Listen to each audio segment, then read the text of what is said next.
I urge you all really to spend a good bit of time kind of really thinking about and planning for how you manage that change, how you help provide support to your users as that change comes into place, and really taking the opportunity to prepare yourselves, particularly those of you that are developing content and materials, to what those changes are, to understand what impact they might have and how you might approach some of those, and those of us who are guided learning developers, how we might approach that technically as well.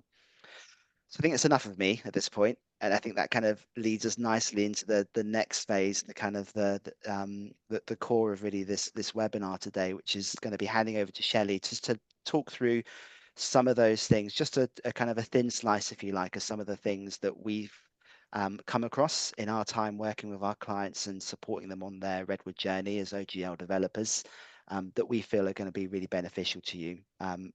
So without any further ado, let's move across to Shelley and hand over. Thank you, Matt. Hi, everybody. That was a big intro. Thanks, Matt. So my name's Shelley. I work as part of our OGL, our growing OGL team, actually, as the senior OGL developer for FudgeLearn. So at FudgeLearn, I spend most of my time really looking after the managed service side, which Matt mentioned before, for various clients. So that will involve working with customers to understand their requirements and scope their needs, and then move on to actually building their guides as well. And then once we've gone live, then we sort of switch over and we're managing change requests and incidents, and also looking at maturing customer OGL guides as well. So kind of the whole package. So like Matt mentioned, our FudgeLearn team has actually spent a lot of time developing in Redwood in both procurement and HCM recently. And so as we've done that, we've encountered lots of different challenges as we've gone through. And so I guess we've looked at that from a couple of angles. The first angle is trying to understand how to best guide the user through this new interface, and all the sort of the different paths, the different routes. And then also we've got the more specific challenges around the actual development and how to technically put into place the solutions that we think are the right ones for our OGL guides for our users. Then you kind of got that technical element of how we actually make that happen. Sometimes it's straightforward, sometimes it's not, we found. So we thought it might be quite useful to shine a light on just a couple of quite specific examples, some of the sort of scenarios that we have come across a few times over, and then talk about the ways in which we've overcome those as well. It's probably not the only ways, there's multiple solutions, multiple paths you can take to overcome these different challenges, but we just thought it might be useful to kind of share some of our approaches. So I'll look to share some very specific development challenges and then the potential solutions. What I won't really go near too much today, just to kind of flag this, is the sort of the set of standards that we've spent a long time building here at Fudge about, what type of guide you should deploy to deliver different types of content, or, how they should be structured, how you might want these to change over time. So these are kind of all the foundations of what we do and how we work, but a bit too broad for us to cover here today. So these are very specific challenges that I'm going to talk through now. So, challenge number one. Those of you who have come across and done some work in procurement will have seen the different views that are available to us in Redwood. So we have a card view and a table view. Now, what I'm trying to do as much as possible for this particular demo is I want to try and be as hands-on as possible. So what I'm going to do is I'm going to flick between the slide deck and actually go into the system itself. So if you just give me a moment to move this screen across here. And so let's go in and actually have a look.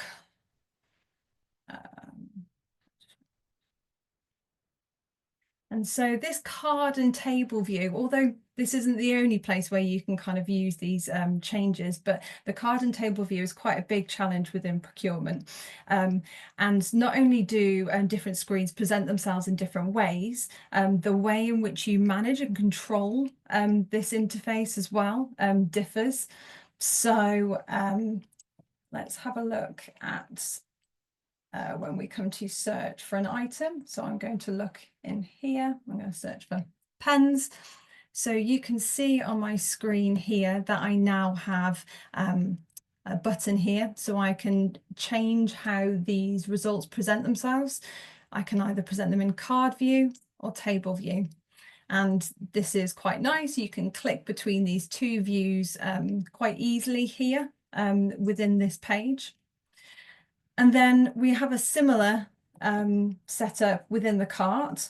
So when I come to the cart here, you can see currently I'm in card view. Now this page does also present itself in table view. The way in which we manage that is a little bit different. So we have to come back to our preferences here. And then we have to come into our display settings and then click on show the table view for the cart.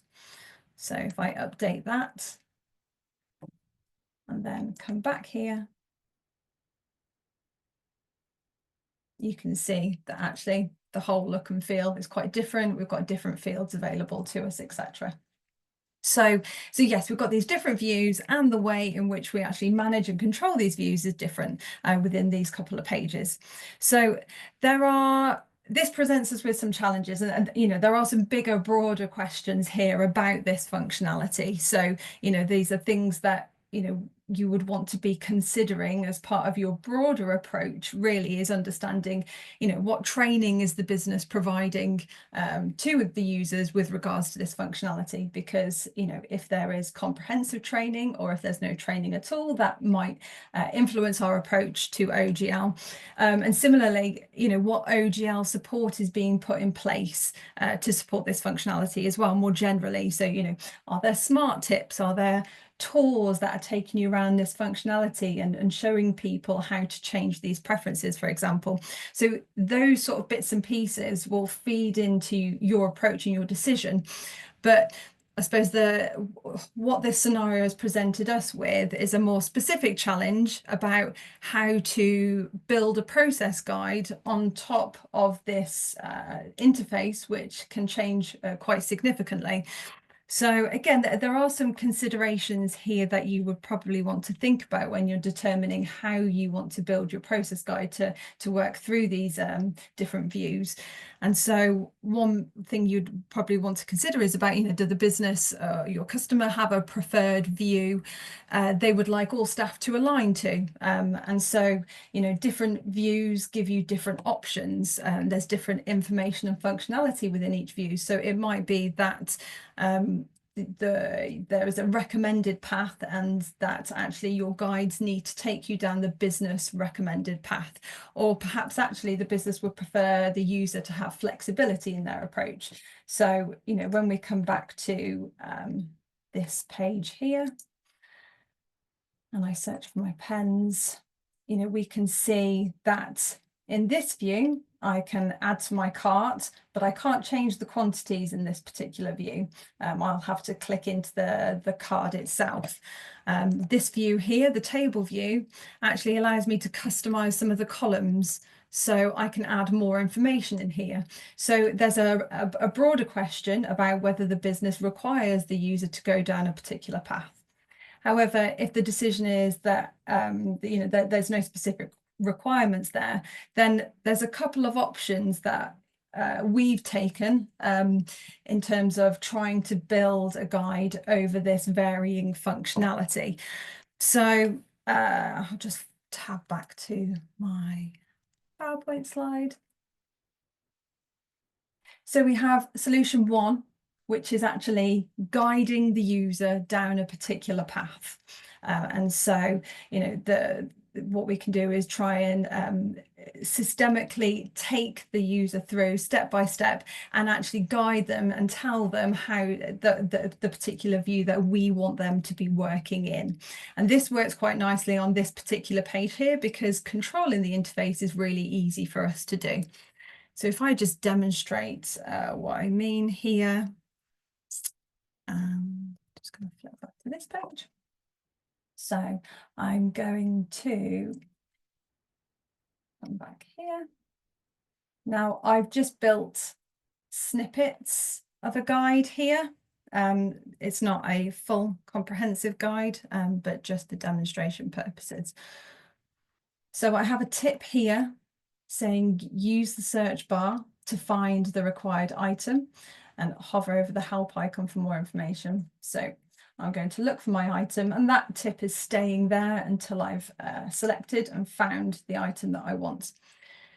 Now you can see here that I've got guidance here saying select card view, and this is a multi-tip step functionality. So what happens is it's then telling me to select the card view, and once I've done that, that tip will disappear. And now it's telling me to click on the item description link, and it's taken me down that particular path. It's guiding me through. So once I've clicked on this, it will present a new screen and the guide will continue. What's nice about this functionality and doing it this way is that actually when you come back and you search for pens again, just for example, now because I'm in card view, actually it skipped that step. It's not presenting it to me because of the multi-tip step functionality. It knows actually I'm already in this view, I don't need to present that step, and it goes straight to selecting the item description link. So that's quite a nice way to provide intuitive guidance to the user that actually matches what they're seeing on the page. It's not telling them to click on this card view when they're not, or when they're already in it, for example. So the key thing to call out here is the multi-tip step functionality, and won't go through step by step how to do this, but this is a good tool for us to use in order to achieve this. And the key bit here for that selecting the card view is actually is kind of, you need to isolate what it is about that particular view that changes, and then you can use these to determine different conditions about when this tip should present. So if I flick back to here, I can see that this, I know how it's been built, that this particular step here is only going to be present when this button here is visible, because I know I've looked at the different conditions, the things that present themselves based on either view. And so the conditions here are, if you can see this button here, then present this card view. However, when I'm in card view, it can't find that anymore. So then it automatically then progresses onto a different tip. So I won't go too much about the ins and outs, but hopefully that makes sense for those of you who are more familiar with multi-tip step functionality. So then the other option that we have, if we didn't want to guide the user down a particular path, is actually building a flexible process guide. So something that would allow the user to progress, and they can be in either view. So this example here is when we're in the cart. So we've got, we know that we've seen it's harder for us to amend this view. We have to kind of go back to preferences and update it, and we might want this to be a bit more flexible and work in either view. So there are a couple of ways of achieving this as well. So if I flick back here, I'm just going to continue with this guide a little bit further and add that to my cart, and then come back. So this tip down here, we'll just hover and wait. So repeat the process of searching and adding items to the cart as you need to. And then when you're complete, click on the cart button. Again, I haven't got all the steps in this guide. We've skipped a few for demonstration purposes, but I wanted to skip to this step here to demonstrate that this particular tip is set with a target selector of body. And so this is quite a nice sort of easy way to allow that flexibility between the different views, is presenting your guidance using the body's target selector. And so what we do is try and make sure, and we'll indicate in here which text or which buttons, etc., that the user needs to do and needs to sort of interact with. But by having it as a body selector, it means that we can have it in this view, in our table view. And then when I come back here, I'll just leave that hanging there for a moment and change this and then come back. So had the user then navigated to this point with the guide on, this is what they've presented. So either way, it doesn't actually matter what view the user is in, because this step will work on either. The only thing I'd say is just double check the positioning and things like that, and that they look, it looks visually correct in both screens. So that's a really nice, simple way to achieve that approach. There is another option as well.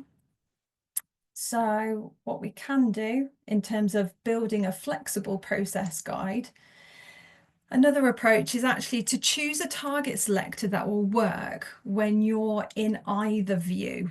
Okay, so just to demonstrate this point here, because I guess the downside to this is that we're not pointing to a specific area of the screen, whereas what we can do is, if we can isolate a particular target selector that is going to be relevant on both pages, it means that we still get the benefit of actually singling and pointing out that target that we want the user to interact with.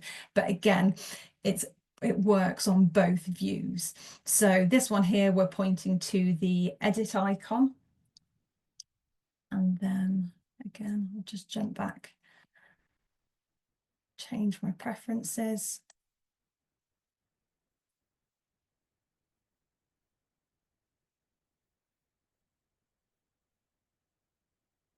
And there we go. So that is a nicer, probably a bit cleaner way to achieve this visually. Possibly a little bit more challenging when it comes to your target selectors.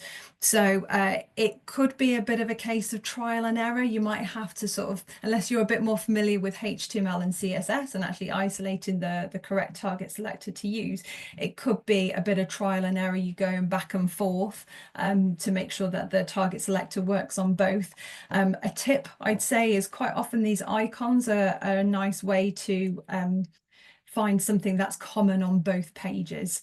Not always, and there can be complications, but that's just a tip. If you can single out an actual icon, that often helps. Okay, so hopefully that is useful in terms of trying to manage that card and table view approach. And so this is how we've done it at Fudge. So some areas we've got that flexibility, and then you know, allow the user to be in either, as per this solution, or alternatively you actually place, you know, guidance, and that's, you know, either way is